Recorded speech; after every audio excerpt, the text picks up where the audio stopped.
क्या करूँ वो कर लो ना, थोड़ा सा पीछे होंगे तो सब क्लियर हो जाएगा। आप सही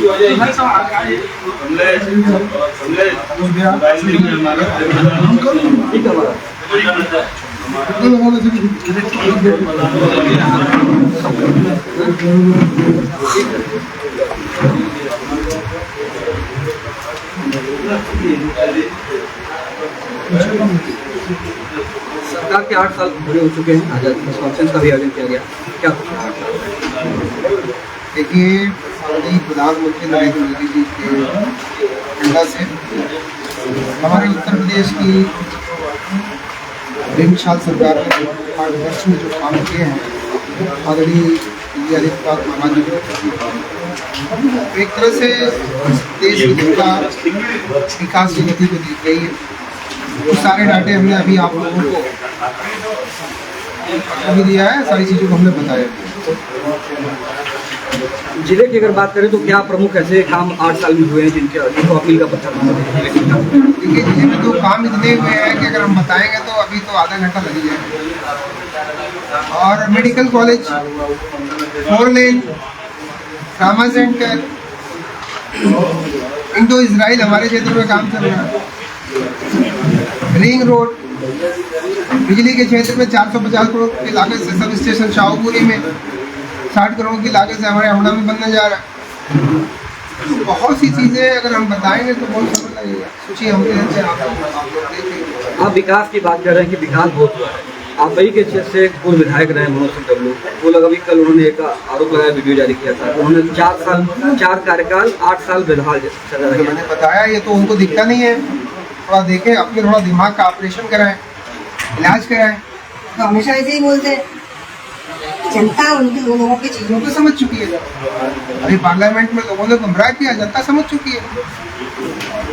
तो जनता जानती है कि वो बोलने के तरीके उनको बताते हैं कि क्या बोलना है, कैसे बोलना है। वो सब चीज़ें बंद करें और सच्चाई को देखें और समझें। औरंगजेब की जय करना बंद करें, राणा सांगा की जय करें। उन्होंने कहा कि दानापुर विकास दिखता क्यों नहीं है उन्हें, ऐसा क्या है? वो औरंगजेब का चश्मा पहने हुए, कहाँ से दिखाई देगा उनको? अखिलेश यादव जी का चश्मा पहने, कहाँ से दिखाई देगा? अखिलेश जी औरंगजेब का चश्मा पहने तो कहाँ से दिखाई देगा? चश्मा को बदलें, हिंदुस्तान का चश्मा पहने। अगर हिंदुस्तान का चश्मा पहनते तो उनको जरूर दिखाई देता, जरूर। औरंगजेब और राणा सांगा की बात कर रहे हैं तो राणा सांगा का नाम लेकर के जिक्र के सपा सांसद ने बयान दिया था, उसके बाद करणी सेना ने उनके घर पर हमला किया। तो किस तरह से देखते हैं? देखिए, क्या है, महान पुरुषों के बारे में, तमाम हमारे देश के महान पुरुष, किसी भी महान पुरुष के बारे में आपत्तिजनक ध्यान नहीं होनी चाहिए। हर लोगों की भावनाएं जुड़ी हैं, उनको भावनाओं को समझना चाहिए। तो ऐसे जो सांसद लोग हो जाते हैं, ये क्षेत्र का दुर्भाग्य होता है। उनको समाज के बारे में आकलन नहीं है, उनको महापुरुषों के बारे में आकलन नहीं है। वो इस तरह का वक्तव्य देते रहते हैं। हम अपनी सरकार से चाहेंगे ऐसे लोगों को हॉस्पिटल में भेजा जाए, मेंटली हॉस्पिटल, उनका इलाज कराए। अखिलेश जी से भी कहेंगे उनका इलाज कराए। 3000 लोग उनके घर पहुंचे और जिस तरीके से हमला करने की बात आई, उसके तरह कानून हाथ में लिया। मैंने यही कहा ना, जिनकी भावनाएं जुड़ी हैं, बाबा साहब से भी देश की भावनाएं जुड़ी हैं। अब उनके बारे में कोई टिप्पणी कर देगा तो स्वाभाविक है कि बवाल हो जाएगा। सांगा जी हैं, इस देश के वीर पुरुष थे, उनके इतिहास में तमाम चीज़ें लिखी गई हैं, लेकिन पूर्व की सरकारों ने उनके इतिहास को दबाया, बाबर और औरंगजेब के इतिहास को अच्छा बताया। तो ये कहाँ का विषय अच्छा है? अगर इस चीज़ को कुछ लोग अगर कहते हैं और बोलते हैं तो ये दुर्भाग्य है कि ऐसे लोग सांसद और विधायक बन जाते हैं। ऐसे लोगों का इलाज जनता करेगी। आज एक महत्वपूर्ण सवाल और बन रहा है, सलमान खान ने भगवान श्री राम जी का और हनुमान जी की एक घड़ी पहनी, जिसके बाद ऑल इंडिया मुस्लिम जमात ने इसको कहा है कि ये शरीयत के कानून के हिसाब से हराम है। उसको लेकर के एक बवाल मचा हुआ है। तो सलमान खान अगर भगवान श्री राम और हनुमान जी की घड़ी पहनते हैं तो उसको क्या होगा?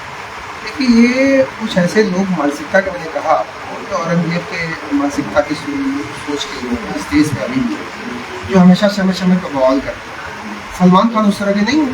सलमान खान एक अच्छे एक्टर हैं, अच्छे परिवार से हैं, वो भगवान राम के भी विषय में जानते हैं, या घड़ी पहनते हैं हनुमान जी की फोटो लगा के, तो ये तो अच्छा विषय है। इसमें बहुत हिंदू लोग भी मजार पे जाते हैं, तो इसका क्या मतलब है? वो गंदे गंदे हैं? नहीं, ऐसा नहीं।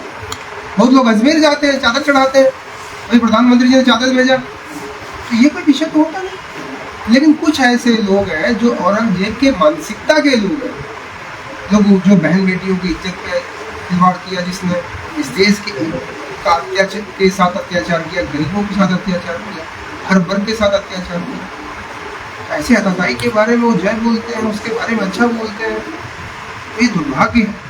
ऐसे लोग शासन हो जाए पंजाब में। पूर्व एमएलए मनोज सिंह डब्लू ने कल एक वीडियो जारी किया था, उसमें यह कहा था कि वर्तमान के सैदराजा के विधायक लगभग 20 से 24 बार मुख्यमंत्री जी से मिल चुके हैं और यहाँ पे धानापुर को तहसील बनाने और साथ ही चोचतपुर पुल बनाने का वादा उन्होंने किया था, जो कि अभी अधूरा है।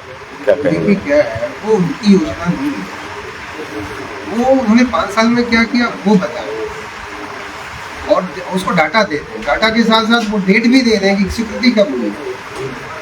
मैंने कहा ना, मेरे जो 8 साल में काम हुए हैं, मेरे काम का अगर 25% भी वो काम दिए होंगे तो सुशील सिंह क्षत्रिय का बेटा है, उनकी तरह नहीं कि मेडिकल कॉलेज बनाएंगे, अपने घर में बनाएंगे, अपने पैसे से बनाएंगे।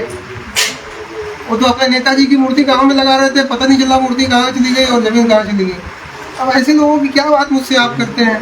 वो हमारे कार्यकर्ता हैं, वो जवाब देंगे वो ऐसे लोगों का। सुशील सिंह ऐसे लोगों के बारे में जवाब देना आप उचित नहीं समझते। तो क्या समाजवादी पार्टी ने एक स्लोगन जारी किया है, लूट हत्या बलात्कार जारी और सरकार में बैठे हैं अत्याचार, क्या करेंगे? अब देखिए, आप मीडिया के लिए लूट कितनी हुई है 12 से 17 में, हत्या कितनी हुई है 12 से 17 में, किस तरह की हत्याएं हुई हैं, बहन बेटियां कितनी सुरक्षित थे, अधिकारी कितने सुरक्षित थे, पुलिस विभाग के लोग कितने सुरक्षित थे। ये तो 12-17 में हम लोगों ने, आप लोगों ने देखा है। आज किसी कर्मचारी या किसी गरीब की घटना करके कोई देख ले। राजू पाल विधायक की हत्या हुई थी मुलायम सिंह जी की सरकार में, कृष्णनंदन राय जी के विधायक की हत्या हुई थी मुलायम सिंह जी की सरकार में, और यही एक हत्या होती है उमेश पाल की, एक राजू पाल के गवाह की हत्या होती है। देख लीजिए क्या हुआ। इसके बाद भी अगर मुझे कुछ अश्विनी जी बताना हो तो ये तो बड़ा तो बड़ा सवाल ये है कि अभी जो सभा सांसद का जो बयान था सिन्हा जी को लेकर, उस पर चंदौली के सांसद को क्षत्रिय, लेकिन उनका कोई बयान नहीं है और ना इस पर उन्होंने विरोध जताया। अभी तो शंका है कि वो क्या है, क्यों नहीं बोल रहा है, किस लिए नहीं बोल रहा है। अरे भाई, हम क्षत्रिय परिवार से हैं और हमें गर्व है कि हम क्षत्रिय परिवार में जन्म लिए, और अब अगर सांसद जी या कोई भी नहीं बोलता है तो ये दुर्भाग्य का विषय है कि वो पॉलिटिक्स खेल रहा है। पॉलिटिक्स नहीं होना चाहिए, महापुरुषों से पॉलिटिक्स नहीं होना चाहिए, देश से पॉलिटिक्स नहीं होना चाहिए। तो महत्वपूर्ण क्या है जिस स्कूल में जन्म लिए क्षत्रिय की सांसद हो? अब ये तो वो जानते होंगे, वो बताएंगे, उनसे पूछिएगा, वो बताएंगे कि आपने ऐसा क्यों नहीं बोला। लेकिन हम तो समझते हैं कि हमने क्षत्रिय परिवार में जन्म लिया, ये मेरा सौभाग्य है, मुझे गर्व है। क्षत्रिय का मतलब होता है समाज की रक्षा करना, लोगों की रक्षा करना, और ये वही काम मैं कर रहा हूँ। अखिलेश जी का बयान आपने सुना होगा, भाजपा वाली गौशाला बना रहे हैं। गौशाला हमने कहा कि गौ हमारी माता है और हम उसको पूछते हैं। हमने भी गौशाला बनाया, हम भी सुबह जाते हैं अपने माँ से मिलने के बाद अपनी गायों से मिलते हैं और उनकी हम सेवा करते हैं। हम पशु पक्षियों की सेवा करते हैं, हम अपने पेड़ पौधों की सेवा करते हैं, तब जाके हमें एनर्जी मिलती है, तब जाके हमें पावर मिलता है।